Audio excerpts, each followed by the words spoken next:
오늘 말씀을 같이 한번 읽어보겠습니다. 오늘 새로운 큐티책이죠. 11, 12월 오고 첫날 말씀인데요. 사무엘상 1장 1절부터 6절까지의 말씀인데 우리가 한번 합독해서 읽어보도록 하겠습니다. 시작. 에브라임 산지 라마다임 소빔에 에브라임 사람 엘가나라는 사람이 있었으니 그는 여로함의 아들이요 엘리우의 손자요 도의 증손이요 숲의 현손이더라. 그에게 두 아내가 있었으니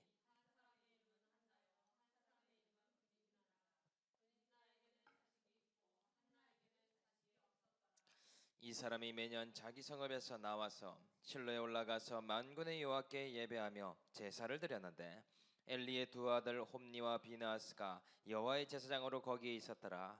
엘가나가 제사를 드리는 날에는 제물의 불깃을 그의 아내 브닌나와 그의 모든 자녀에게 주고 한나에게는 갑절을 주니 이는 그를 사랑함이라.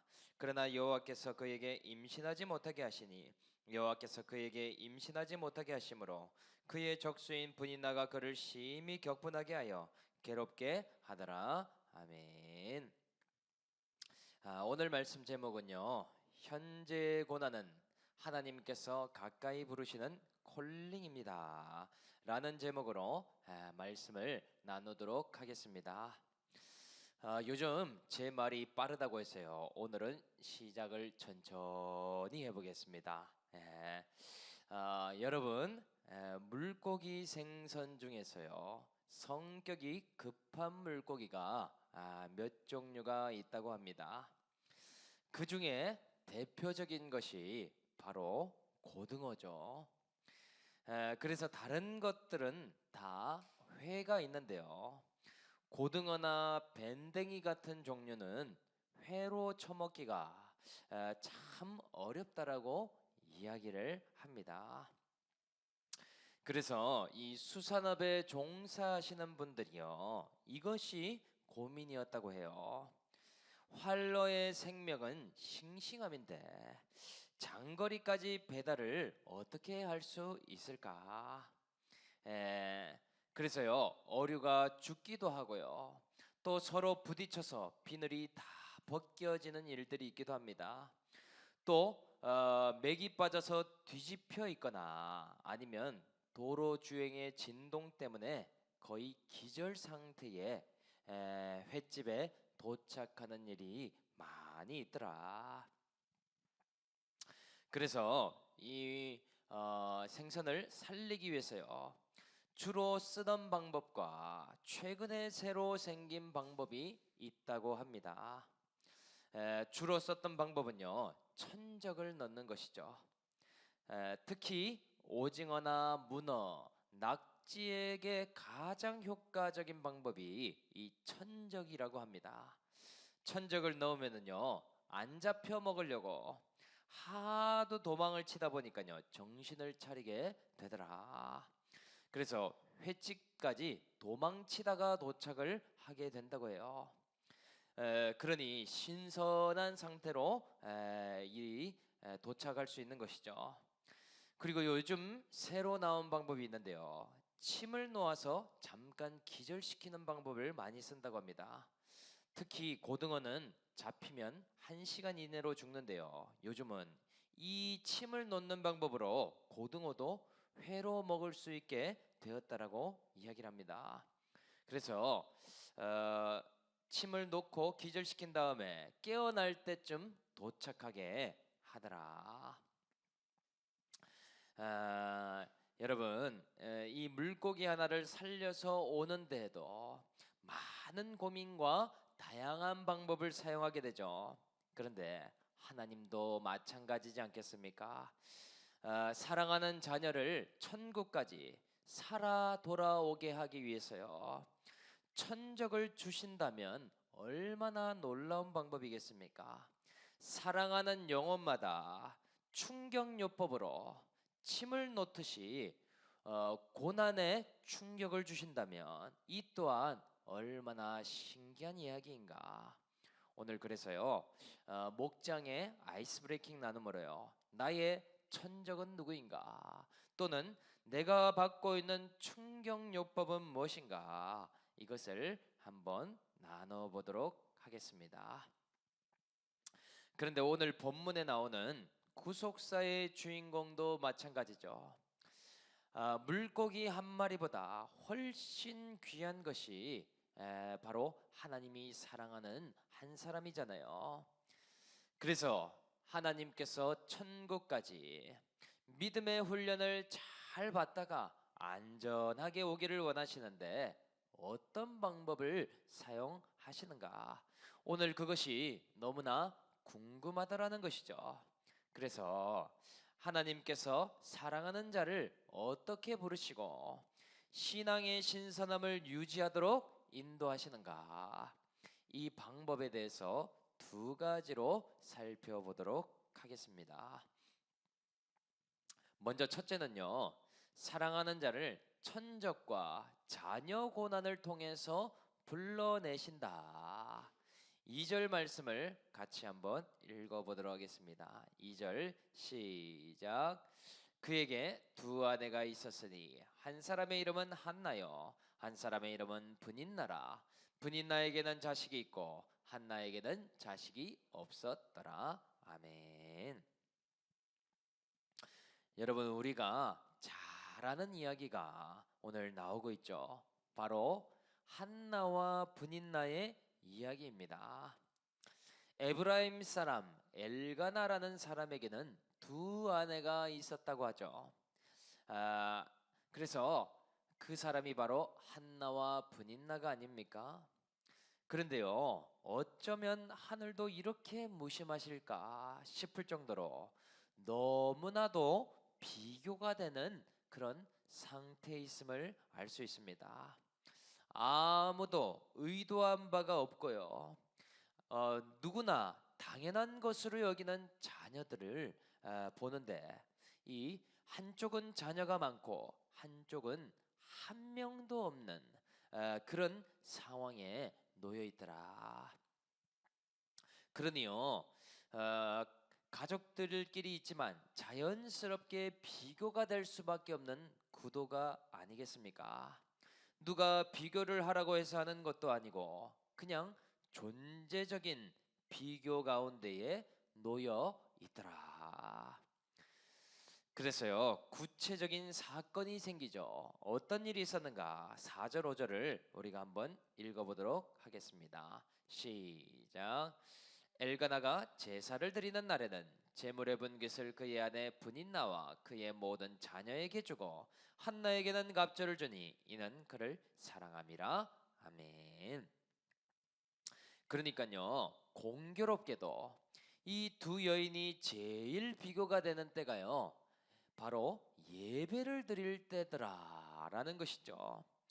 절기를 지키고 제사를 드릴 때가 제일 비교가 심하더라. 하나님께 드리는 예배인데 왜 사람이 비교의 대상이 되는가? 참 이것도 아이러니한 상황이죠. 왜냐하면요, 제사가 끝나면 제물의 분깃을 나눠주지 않습니까? 그런데 사람의 숫자대로 나누다 보니까요, 브닛나의 가족은 많이 받는데요, 한나는 고작 1인분인 1인분이나 갑절인 2인분 밖에는 못 받는 것 아닙니까? 그래서요, 엘가나의 말을 보면은요, 브닛나의 자녀가 몇 명인지 대략 짐작할 수 있죠. 추론이지만 아들만 10명 이상이었다는 것을 알 수 있습니다. 왜냐? 엘가나가 한나에게 이런 말을 하잖아요. 내가 그대에게 10명의 아들보다 낫지 아니하냐. 곧 이 말이 무슨 말입니까? 브닛나의 아들이 10명이 넘어도 그 대신에 내가 당신을 챙기고 아껴주지 않느냐, 이 말을 했더라는 것이죠. 그러니까요, 한나는 이 비교의식 때문에 예배에 나와도 마음이 슬픈 가운데 있었습니다. 브닛나의 아들을 보면서 왜 나는 자식이 없는가 하며 지옥을 살았을 가능성이 크더라는 것이죠. 마음에 이 시기 질투 때문에요, 하나님께 집중을 못하는 인생이 아닌가. 생각마다 부정적이고 슬퍼지며 마음이 어려워지는 신앙생활을 했음을 볼 수 있더라. 게다가요, 왜 한나에게는 분인나라고 하는 천적을 붙였을까? 이 분인나가 보면은요, 한나를 끊임없이 공격하는 사람이 아니겠습니까? 한나의 아킬레스건인 자녀를 놓고요, 계속 무시하며 어려운 말을 하고 있더라. 그러니까요, 한나가 들으라고 엘가나에게 이렇게 이야기하는 것이죠. 어차피 이 가정에 대를 이어야 하는데 상속자를 정하려면 우리 아들 중에 정해야 되는 것 아니냐. 그러니 당신도 나와 내 자식들을 잘 챙겨야 된다. 한나를 가까이 할 것이 아니라 바로 나와 내 자식들을 더 잘 보살피길 바란다. 등등등 하면서요, 한나를 더욱더 격분하게 하는 말을 일부러 했더라. 여러분, 무자식이 얼마나 무시를 받고 살아야 되었겠습니까? 아마도요, 이 격분하는 일이 한두 번 있었던 것이 아니더라. 여러분, 그런데 이 한나와 분인나의 이야기에서 나타나시는 하나님이요, 두 가지의 모습이라는 것을 볼 수 있습니다. 하나는 공평하신 하나님이고요, 또 다른 하나님은 편애하시는 하나님이더라. 이 두 가지가 너무나 상반되어 보이는데 어떻게 그렇게 하실 수가 있는가? 먼저 공평하신 하나님을 먼저 보면은요, 여러분, 한나와 분인나가 겪고 있는 상황이 어떻게 공평하다고 이야기를 할 수 있을까요? 참 신기한 것이요, 하나님은요, 두 사람 다에게 모든 것을 다 주시지는 않았다는 것을 알 수 있죠. 먼저 분인나에게는 자녀도 많이 주시고 재물의 분깃, 물질도 많이 얻도록 해주셨죠. 그렇다면 무엇이 부족한가 봤더니 남편의 사랑이 부족합니다. 다 있는 것 같은데요, 남편의 관심과 애정이 없어서 그것으로 인해 괴로움을 받더라는 것이죠. 그 괴로움만큼 한나를 계속 공격하고 있는 것 아닙니까? 그러니 자식들을 바라보며 위로를 받지만은요, 결국은 마음이 공허하더라. 그렇다면 한나는 또 어떻습니까? 남편의 사랑만 받지만은요, 자식이 없습니다. 그리고 재물의 분깃도 적습니다. 앞으로 노후가 어찌 될지 불확실하더라는 것이죠. 여러분, 누가 더 좋은 인생이라고 말할 수 있을까요? 그래도 분인나가 낫다고 생각이 드십니까? 결국은요, 둘 다 자기가 원하는 것은 가지고 있지 못한 모습이더라.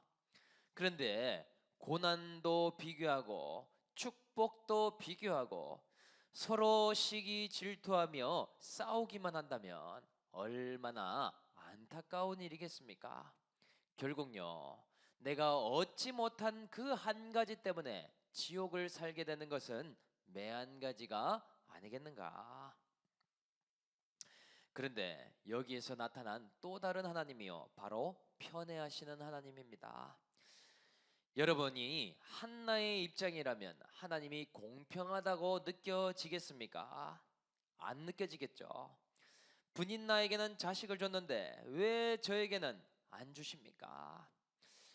다 자연스럽게 자녀들을 갖는 것이 당연한데 왜 하나님을 믿는 저에게는 당연한 것이 없냐라고 불평 원망하지 않겠습니까? 왜 이렇게 제 인생은 슬프고 힘들까요? 하나님, 이런 고백들도 분명히 했겠더라. 그런데요, 사람이 보는 관점과 하나님이 보는 관점이 너무나 다르죠. 하나님은요, 분인나보다도 한나를 더 편애하고 계시다라는 사실이죠. 이것이 어떻게 편애인가? 하나님이 사랑하면 자녀를 10명, 20명이라도 줘야 되는 것 아니겠는가?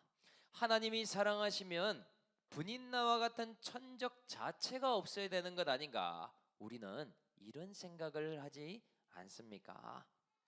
그런데요, 이 모든 고난이 지금 어떤 역할을 감당해 주고 있는가를 보면 하나님이 편애하시는 것을 볼 수 있더라. 오늘요, 이 천적의 수고와 또 자녀가 없는 고난을 통해요, 한나가 하나님 앞에 가까이 나아가게 되더라는 것이죠. 이 모든 괴로움과 서러움을 가지고요, 하나님께 찾아가 간구하는 것이 아니겠습니까? 하나님, 나의 고통을 돌아보신다면 나를 기억하여 주시옵소서. 지금요, 하나님을 가까이 하는 축복이 지금 한나에게 나타나고 있더라. 분인나는요, 하나님을 결코 찾지 못하는 인생이 되고 있더라는 것이죠. 결론적으로 누가 더 축복을 많이 받고 있는 것입니까? 고난이 축복이라고 했는데요, 한나가 고난을 통하여서 하나님을 찾는 기막힌 편애를 받고 있더라. 그런데요, 여러분, 우리가 이 말씀을 볼 때요, 우리는 정반대로 해석하지 않습니까?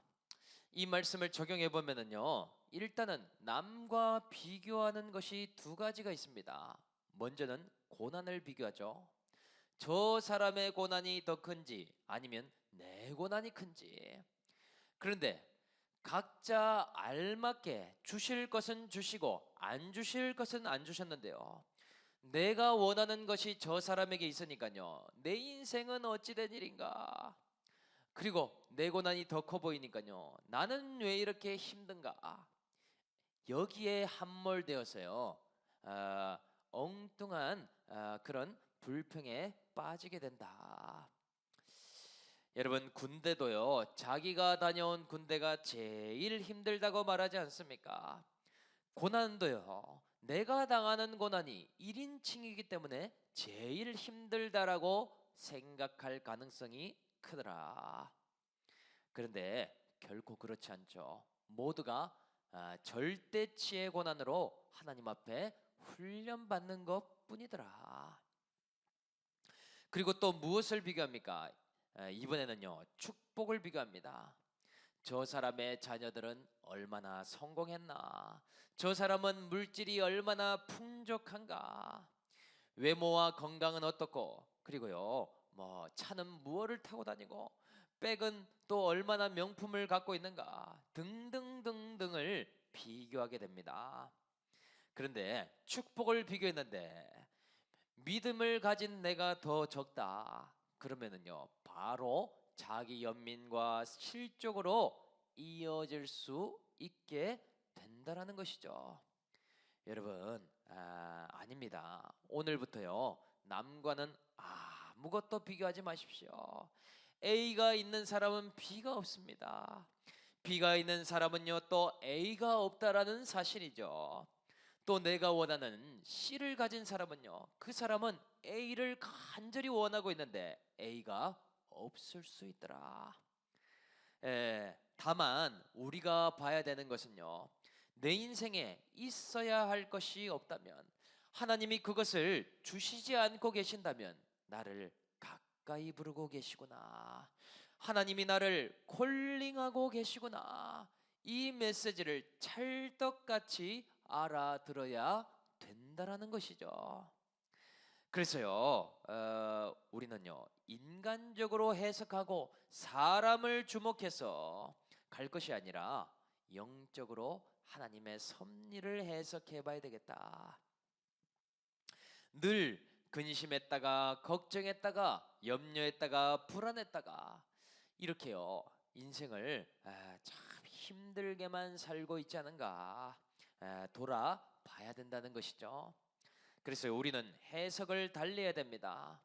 우리는 지금까지 어쩌면은요 분인나와 같은 인생을 꿈꾸지 않았습니까? 자녀들도 많고 자녀들도 다 잘되고 물질적인 부유함이 있는 인생만을 바라오지 않았는가? 그런데요 그 환경에 안 가봐도 알 수 있는 게 있죠. 그 환경에 간다면 하나님을 찾을 필요조차 없는 그런 환경을 바라고 있는지도 모르겠더라. 기복적인 신앙에 많이 사로잡혀 있기 때문에 그런 것이죠. 만약 그것을 받아도 유지할 수 있는 믿음이 없다면요, 그것은 나에게 허상과도 같은 일입니다. 그것은요, 그냥 도로묵과도 같은 것이죠. 믿음이 없어도 그냥 주시기만 하면 좋겠다 이런 바람을 계속 꿈꾸고 신기루를 쫓고 있더라. 그런데 여러분 하나님은요 저와 여러분들을 지금까지도 편애하고 계심을 우리는 발견해야 된다는 것이죠. 다른 사람에게는 있는 것 같으나 나에게 없는 것으로 하나님은요 끊임없이 가까이 부르시며 손짓하셨습니다. 남들에게 당연하지만 나에게 당연하지 않은 그것으로 우리는 하나님께 원망의 기도를 하지 않았습니까? 하나님을 믿는데 어찌 이러시냐고. 하나님의 그런데 대답은 뭔가?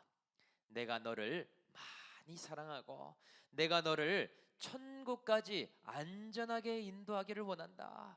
내가 너를 가까이에 붙어놓고 나를 바라보고 살아가기를 원한다라고, 그렇게 하기 위한 최고의 환경을 지금 준 것이라고 말씀을 하신다라는 것이죠. 그래서요 이것이 세상의 많은 사람보다 내가 너를 더 살아가는 증거라고 하신다라는 것이죠.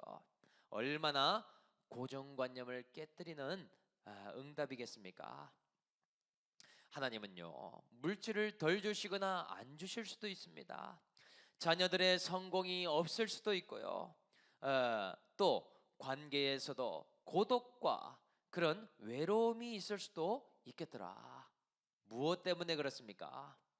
하나님께 딱 붙여놓기 위해서인 것이죠. 관계에서 인정과 칭찬, 명예와 물질 모든 것 주면 하나님을 떠날 수도 있지 않겠습니까? 하나님이 필요 없다고, 나에게는 돈이 최고요 사람이 최고라고 하며 가버릴 수도 있기 때문이더라. 여러분 믿는다고 해서요 직장에 천적이 없습니까? 적수와 같은 사람이 반드시 나타난다면요 그것은 그 수고로 인하여서 하나님께 기도할 수 있는 지금 최고의 상황이더라라는 사실이죠. 인간관계에서 또 나를 격분하게 하고 힘들게 하는 사람이 당연히 있을 수 있다. 그때마다요 우리는 어디로 가야 되겠습니까? 바로 하나님을 가까이 둘 수 있는 자리로 나아가야 된다. 기도의 자리에 있어야 됩니다. 말씀에 청종하는 자리에 있어야 됩니다. 하나님께 부르짖는 자리에 딱 붙어서 가야 한다라는 사실이죠. 왜냐하면요 그러한 비교의 상처를요 기도의 연료로 삼으라고 주셨기 때문이죠. 또 그 격분하고 싶고 따지고 싶은 그 마음을요 바로 부르짖음의 재료로 주셨기 때문이더라. 없는 것 때문에 생긴 불안과 또 미래에 대한 두려움 모든 것이 하나님께 나아갈 수 있는 기름과도 같더라라는 사실이죠. 저와 여러분요 지금까지 나에게 없는 것 때문에 비교하며 지옥을 살아왔습니까? 또요 하나님이 사랑하신다면 왜 이렇게 고통스럽게 하시냐고 부르짖어 왔습니까? 오늘 이 한나가 받은 편애가 나에게 있음을 발견하고요 하나님께 가까이 나가는 그런 축복이 넘쳐날 수 있기를, 그런 저와 올리브가 될 수 있기를 주 예수의 이름으로 간절히 축복합니다. 그래서 두 번째는요 하나님을 가까이 함으로 믿음을 키워갈 때에 은혜의 선물을 주신다입니다. 우리가 17절 말씀을 한번 읽어보도록 하겠습니다. 시작. 엘리가 대답하여 이르되 평안히 가라. 이스라엘의 하나님이 네가 기도하여 구한 것을 허락하시기를 원하노라 하니. 아멘.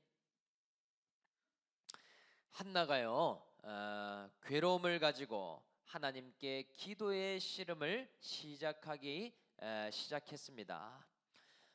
마음이 괴로워서 하나님의 이름을 부르짖고요, 또 자신의 고통을 돌아보신다면 제발 나를 기억해 달라고 간구하기 시작했습니다. 혹여나 자식 없는 고난을 보시고 아들을 주신다면 내가 이 아들을 여호와께 드리겠노라고 서원 기도까지 하고 있더라. 왜냐, 한나 입장에서는요, 자녀를 주시면 감사이고요, 안 주셔도 본전이잖아요. 하나님의 은혜로 없던 것이 생긴다면 그것 또한 하나님의 것이라고 고백하겠다라는 기도를 하고 있더라. 그런데요, 여러분, 얼마나 사람이 밑바닥까지 내려가면은요 이런 기도를 하게 될까요? 만약 한나에게 딸이라도 하나 있었다면 이 정도의 기도를 할 수 있었을까요? 아마도 부르짖을 그런 기도를 할 수 없었겠죠. 만약에 분인나가요 이렇게까지 경록해 하고 공격하지 않았다면 하나님 앞에 목 놓아 울부짖을 수 있었겠는가? 그것 또한 없었겠더라. 또 어떻습니까? 비교의 대상인 분인나가요 자식이 한 명 정도밖에 없었다면 이 정도로 애통한 마음이 들었겠습니까? 10명이 넘는 자녀들이 바글바글거리면서 너무나 행복하게 사는 것처럼 보이니까 그 자기 연민 때문에라도 하나님 앞에 그런데 이런 기도를 하니까요 제사장을 통해서 오늘 한나에게 응답을 해주고 계시죠. 엘리가 뭐라고 합니까? 한나야 한나야 이제 평안히 가라. 이스라엘의 하나님이 네가 기도하여 구한 것을 허락하시기를 원하노라. 그렇다면은요 한나에게 하나님은 무엇을 하기 위해서 고난을 주셨을까? 왜 이렇게 부르짖고 애통해하는 기도를 시켰을까 하는 것이죠. 하나님은요 정말로 한나에게요 사무엘이라는 아들을 선물로 주시기 위해서 포장지를 고난으로 포장하셨는지도 모릅니다. 믿음으로 기도하는 인생이 되도록 하기 위해서요 이런 상황까지 몰아오셨다라는 사실이죠. 아마도 한나가 이 기도를 하고 집에 돌아갔어도 분인나가 달라진 점은 한 가지도 없었을 것입니다. 또요 이런 응답을 받았어도요 여전히 그 예배의 환경은 똑같았을 것이더라는 것이죠. 그런데 응답을 받고 한나가 달라진 점이 무엇인가? 오늘 구속사의 주인공인 한나가 달라졌죠. 한나가 더 이상은 근심하지 않았다라고 기록하고 있습니다. 더 이상 열등감과 비교의식으로 허덕이지 않게 되었다라는 사실이죠. 하나님과 교제하고 응답받는 인생이 이러한 인생이 되더라. 그래서요 사무엘이라는 은혜의 선물을 받게 되는데요 사무엘을 생각하면서 한나가 지금까지 가져왔던 비교의식과 열등감이 완전히 무너져 내리는 것 아닙니까? 또 하나님께서 역전할 수 있는 은혜의 선물을 준비하고 계셨던 것 아니냐는 것이죠. 결론적으로요 한나는 자기의 고난 때문에 부르짖는 기도를 시작했지만은요 이것으로 나라를 이끄는 아들 사무엘이 탄생하게 되더라. 한나의 고난은 장차 나타날 영광스러운 일이 아닙니까? 고난의 문제에서 나올 수 없는 놀라운 역사들이 하나님의 기도 응답에서 나타나고 있더라. 하나님은 슬피 울던 한나의 인생을 기뻐하는 인생으로 웃게 만들어주고 계시죠. 늘 격분하며 자기 연민에 잠자던 인생을요, 감사의 인생, 평강의 인생으로 바꿔 가시기를 원하시더라. 그래서요, 이 한나가 받은 가장 큰 선물은 무엇인가? 그것은 사무엘이라는 자식이 아닙니다. 사무엘은 하나님께 드리고요, 한나는 자신의 모든 지옥에서 구원받게 되지 않았습니까?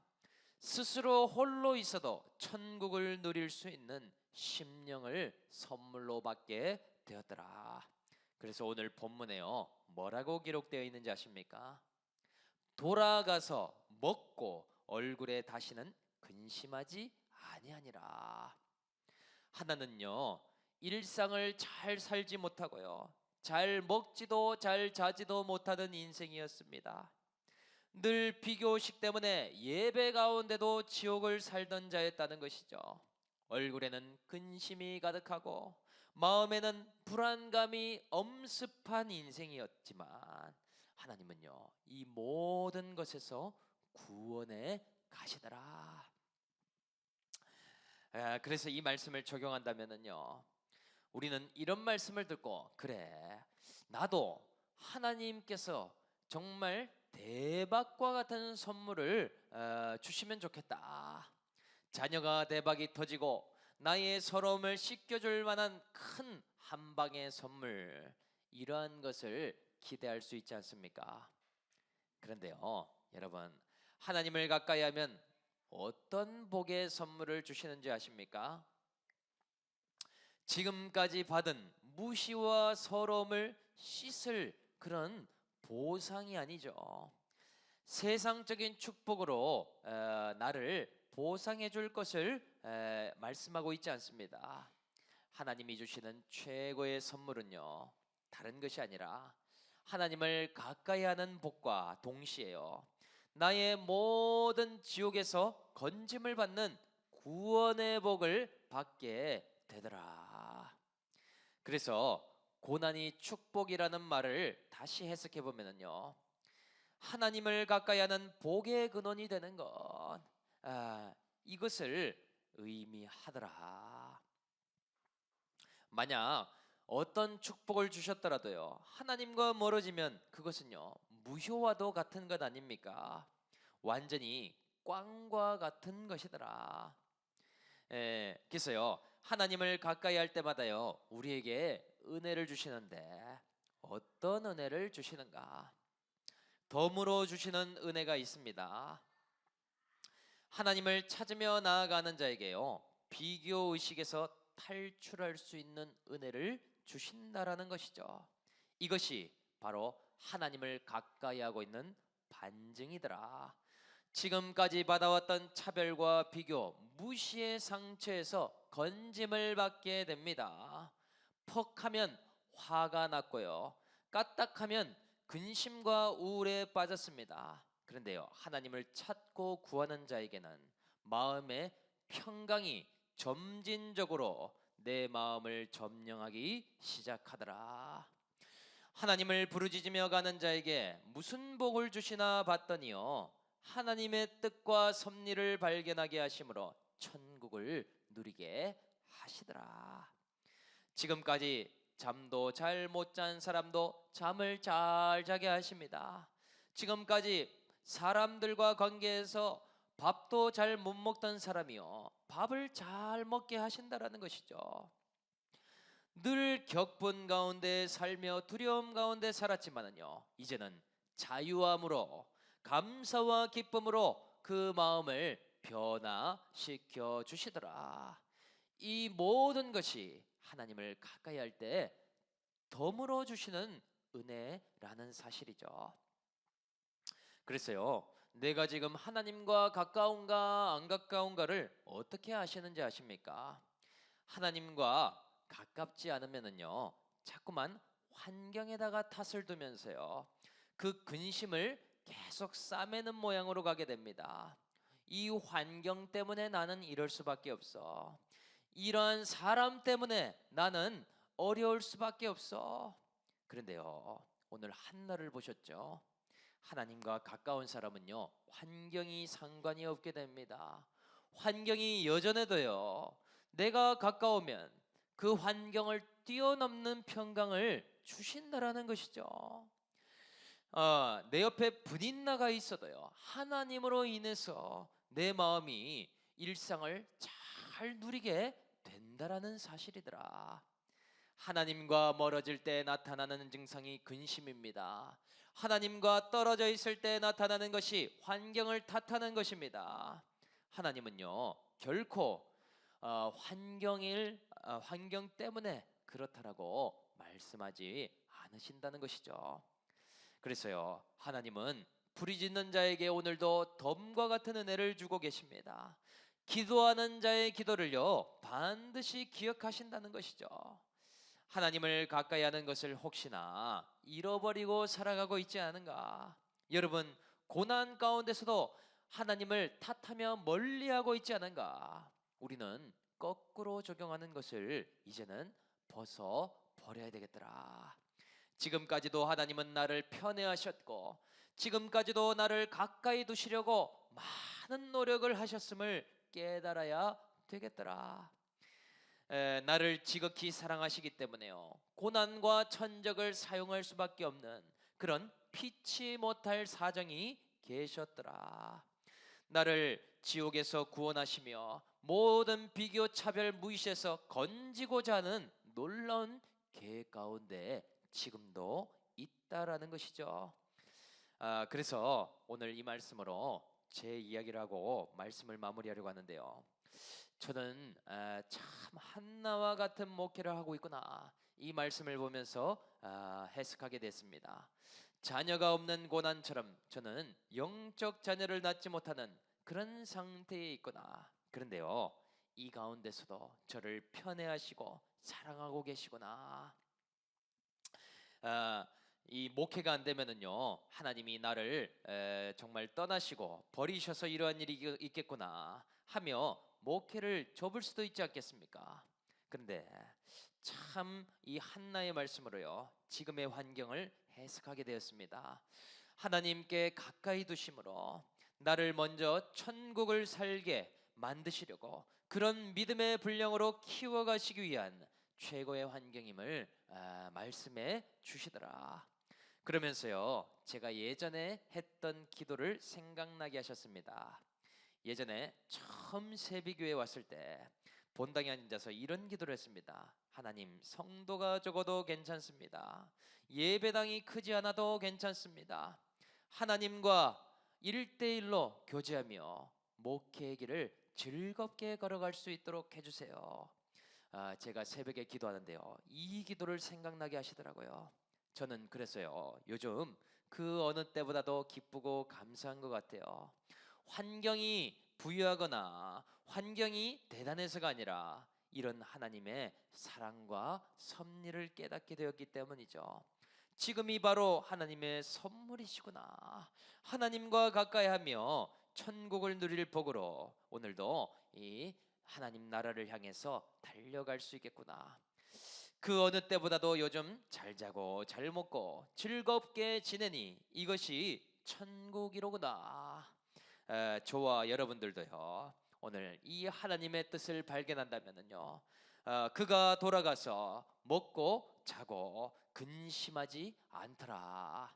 이러한 천국의 인생을 누릴 수 있는 저와 우리 올리브 가족 모두가 될 수 있기를 주 예수의 이름으로 간절히 축복합니다.